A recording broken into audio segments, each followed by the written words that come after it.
Hello दोस्तों, मैं आपका दोस्त राहुल और आप है रिफ्लेक्ट नॉलेज पर। ठीक है दोस्तों, ये अपना सेकंड वीडियो है और इसमें अपन बात करने वाले हैं एमपी पुलिस सिलेबस के बारे में। कट ऑफ अपन ने देख लिया कि भैया कितना करना है, तो अब अपने को सिलेबस भी तो देखना पड़ेगा कि किस टॉपिक में अपने को क्या कवर करना है जिससे अपन कट ऑफ में आ सके या फिर 80+ ला सके। ठीक है, क्योंकि 80+ तो मिनिमम आपको सबको लेके चलना चाहिए मेरे अकॉर्डिंग, चाहे वो किसी भी कैटेगरी में आता हो। ठीक, तो दोस्तों बात यहाँ कर लेते हैं सबसे पहले अपन की भैया मैथ्स में आपके कितने मार्क्स के क्वेश्चन जो है वो पूछे जाते हैं। तो वो आपके 30, रीजनिंग आता है आपका 30 नंबर का, जीके और जो आपका करंट आता है वो है 20, साइंस आती है आपकी 20 नंबर की। ठीक है, तो साइंस जो है वो 20 नंबर की वो आपके लिए बहुत इंपॉर्टेंट है, क्योंकि यही वो चीज़ होती है जो आपको भीड़ से अलग करेगी। क्योंकि यहाँ पर क्या होता है कि अदर स्ट्रीम से बच्चे होते हैं आर्ट्स वगैरह से, तो साइंस उतने अच्छे से कर नहीं पाते या फिर बेसिक क्वेश्चन एग्जाम में बना नहीं पाते हैं। तो साइंस में जो नंबर लाएंगे वही आपके क्या जा पाएंगे 70 से ऊपर। 70 से ऊपर वही जा पाएंगे जो साइंस में नंबर लाएंगे, ये बात मैं आपको लिख के देता हूँ। क्योंकि अगर आप 60 नंबर में से रीजनिंग में ले आते हैं, ठीक है, 60 तो आएंगे नहीं, 50-55 के समथिंग आते हैं, फिर भी आपको क्या है कि जी के जीएस में अगर आप 10-12 नंबर ले आते हैं तो आपको साइंस में नंबर लाएंगे तभी आप 70+ हो पाएंगे। जैसा कि अभी जेल प्रेरी में हुआ था, जो साइंस और इंग्लिश में नंबर नहीं ला पाए वो 60 भी क्रॉस नहीं कर पाए। ठीक है, तो यहाँ पर हर सब्जेक्ट अपने लिए इम्पोर्टेंट हो जाता है। मैथ्स भी होता है, रीजनिंग भी होता है, जीके जीए और साइंस भी बराबर, ये सारे पार्ट अपने लिए बराबर इम्पोर्टेंट है कट ऑफ में आने के लिए। किसी भी पार्ट को आप ऐसे छोड़ नहीं सकते। जैसा पहले होता था कि भैया 60 पे मेरिट उठती थी तो लड़के क्या करते, मैथ्स रीजनिंग कर लेते, बाकी 40 नंबर में तुक्के लगा कर 10 नंबर भी लाते थे तो उनका हो जाता था।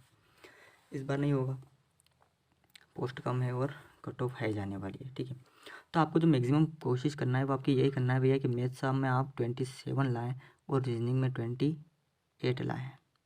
ठीक है, अब ये कैसे होगा, तो ये कुछ ऐसे होगा कि सबको पता है आप मैथ्स में चाहे सारे टॉपिक पढ़ लो, कुछ भी कर लो, लेकिन 2 या 3 क्वेश्चन व्यापम में ऐसे पूछे जाते हैं जो आपने ना तो किसी बुक में देखे होते हैं और ना ही कहीं ऑनलाइन पढ़े होते हैं और ना ही किसी ने बताए होते हैं, क्योंकि वो व्यापम के खुद के क्वेश्चन होते हैं जो उसने अलग से बनाए हैं। उसमें थोड़े लॉजिक लगते हैं या फिर कभी हो सकता है अपने को नहीं भी समझ में आए। तो यहाँ पर अपन 3 क्वेश्चन ऐसे लेके चलते हैं जो भैया मान लो अपन से एग्जाम में नहीं बनेंगे। ऑब्वियस सी बात है, अगर 30 क्वेश्चन अगर पूछना है किसी सब्जेक्ट से तो सारे सब्जेक्ट से क्वेश्चन पूछे जाएंगे, ना कि आपका ऐसा होगा कि परसेंटेज से 3-4 क्वेश्चन पूछ लिए, ऐसा बिल्कुल भी नहीं होगा। ठीक है, तो 30 अगर क्वेश्चन है तो भैया हर सब्जेक्ट हर टॉपिक से क्वेश्चन आने हैं। तो 3 क्वेश्चन अपन यहाँ पर लेस करके चलते हैं। बात आती है रीजनिंग की, तो रीजनिंग की मेरे अकॉर्डिंग तो अगर देखा जाए तो 30 में से 28 नंबर आप ला सकते हैं, क्योंकि रीजनिंग में ज़्यादा फंसाने वाले क्वेश्चन आपको नहीं मिलेंगे।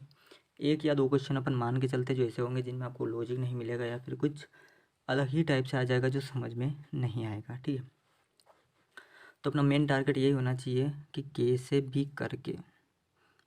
भी करके इनके अंदर आपको 60 में से आप 55 नंबर यहाँ पर ला पाए तो आपके लिए बहुत अच्छा होगा।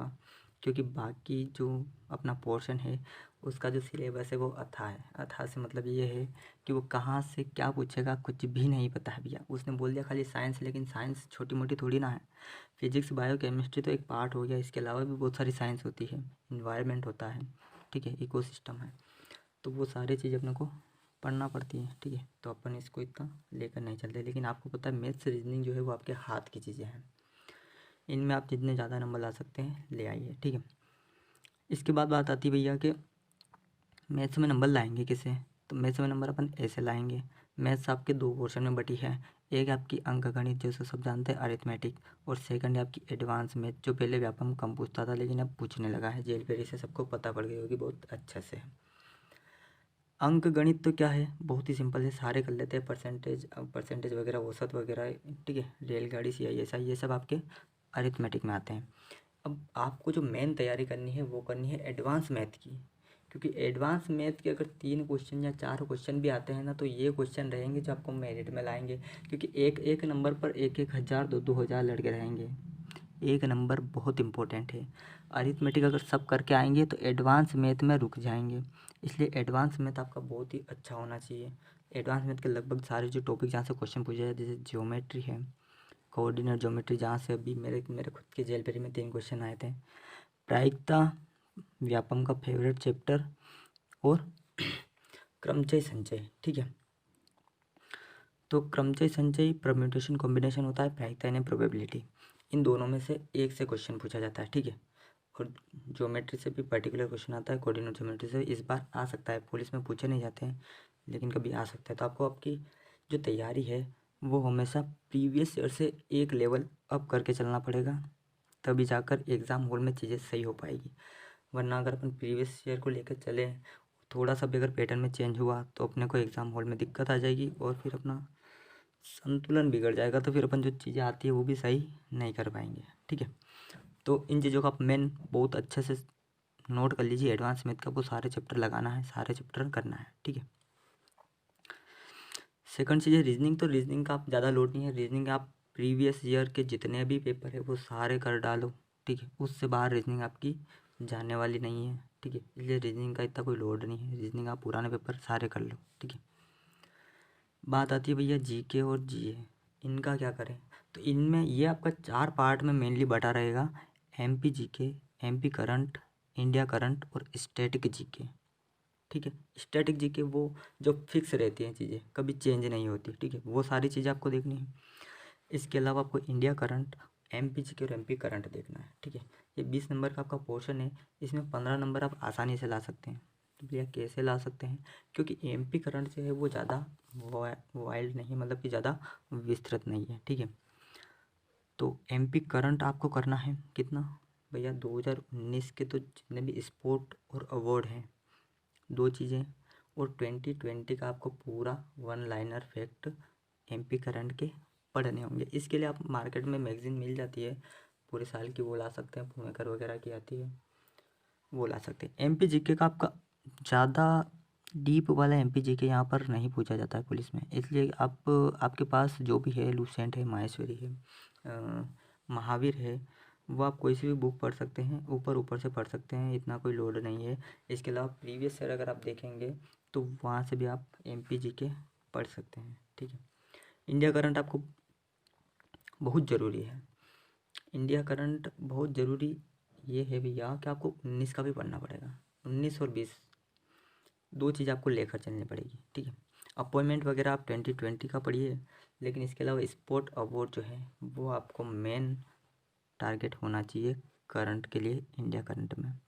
तो इंडिया करंट आपको 2020 का पढ़ना ही पड़ेगा, और 2019 के भी क्वेश्चन कुछ देखने होंगे।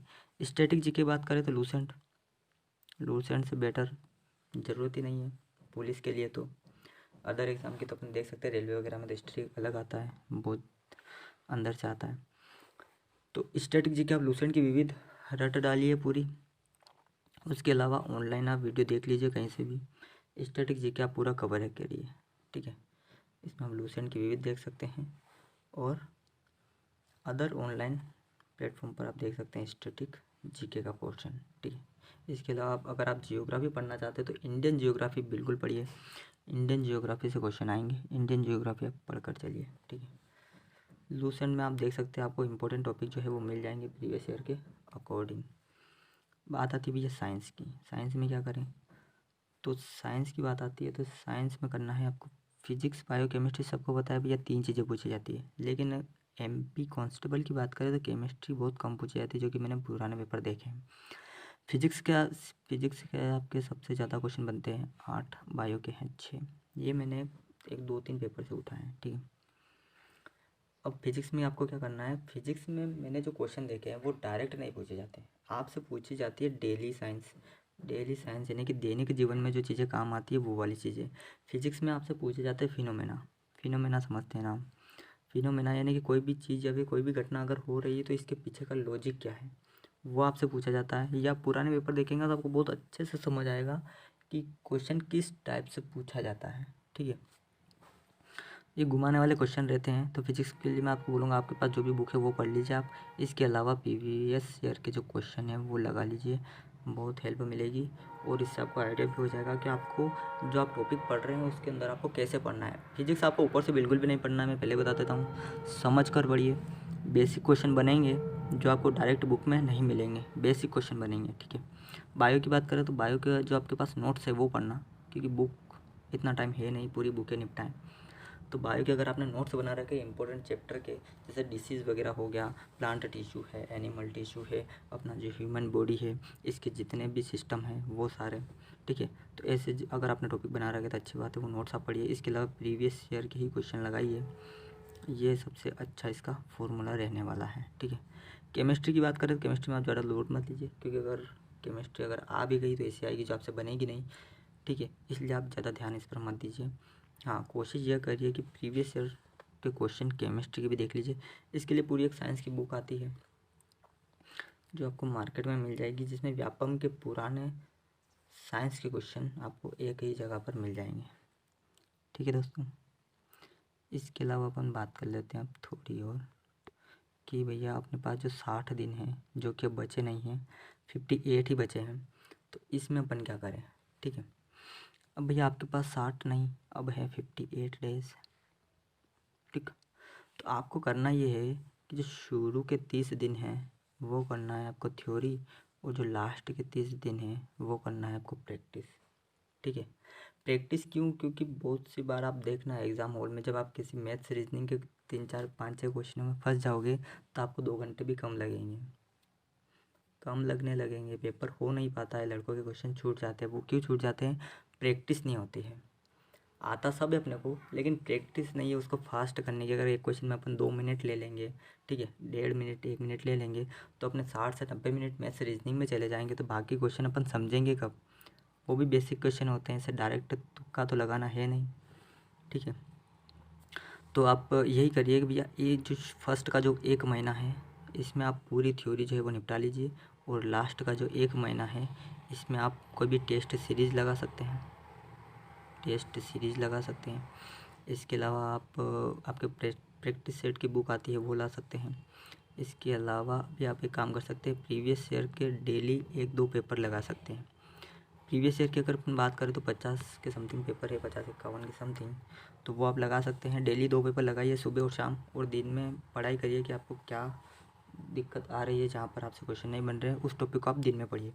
इस 1 महीने में आपकी तैयारी बहुत अच्छी हो जाएगी लास्ट वाले में, ठीक है। अगर प्रीवियस ईयर आप लगाते हैं तो आपको पता पड़ेगा भैया कितने नंबर आ रहे हैं आपके, ठीक है, और कहाँ पर कमजोरी है। तो ये आपकी स्ट्रेटजी होना चाहिए 58 डेज़ की और 80+ की, ठीक है। 80+ की तो मिनिमम होना चाहिए ना यार, अगर इतने टाइम से पढ़ रहे हो तो, ठीक है। और दूसरी बात ये कि आज 6 तारीख हो चुकी है, 8 तारीख से आपके फॉर्म फिल होंगे, तो आप एक वाइट बैकग्राउंड वाला फ़ोटो जिस पर आपका नाम और डेट हो ये कंप्लीट कर लीजिए पहले ही, और आपकी व्यापम प्रोफाइल, ठीक है, ये तो उसी टाइम बन जाएगी। तो कोशिश यही करिए कि 8 को अगर फॉर्म फिल होना स्टार्ट हो जाते हैं तो 8 जनवरी को ही आप फॉर्म फिल कर दें, ताकि उसके बाद आपको जो बस एक ही काम बचे वो है पढ़ना, ठीक है। फिर दिमाग में कुछ भी फालतू चीज़ें आपकी नहीं रहे, एग्ज़ाम तब आपके बस एक ही काम रहेगा, खाली पढ़ना है अपने को, फॉर्म फिल हो चुका है, ठीक है। तो यही सारी जो मैंने चीज़ें बताई है इनको आप लेकर चलना, आपको इनसे बहुत मदद मिलेगी। और कंसिस्टेंसी के साथ पढ़ना भैया, एक भी दिन आपके पास वेस्ट करने के लिए नहीं है, ठीक है। तो वीडियो को यहीं ख़त्म करते हैं, और आई होप इससे आपको बहुत मदद मिलेगी। तो अगर आपकी इससे कुछ भी मदद होती है तो प्लीज़ चैनल को आप सब्सक्राइब ज़रूर कर लीजिए, क्योंकि ये जो चैनल है वो सिलेक्शन तक रहने वाला है, सिलेक्शन तक ये चैनल आपका ऐसे ही बना रहेगा, और आपको शॉर्ट वीडियो यहाँ पर मिलती रहेगी एग्ज़ाम के अकॉर्डिंग या फिर उसके बाद के रिज़ल्ट के अकॉर्डिंग। और आपको कोई लगता है कि जो आपके रिश्तेदार या फिर भाई बहन वगैरह कोई अगर तैयारी कर रहे हैं तो उनको आप शेयर कर सकते हैं, सिंपली स्ट्रेटजी है जो आप उनको बता सकते हैं, ठीक है। तो thank you very much for watching this video, मिलते हैं नेक्स्ट वीडियो में, तब तक के लिए गुड बाय।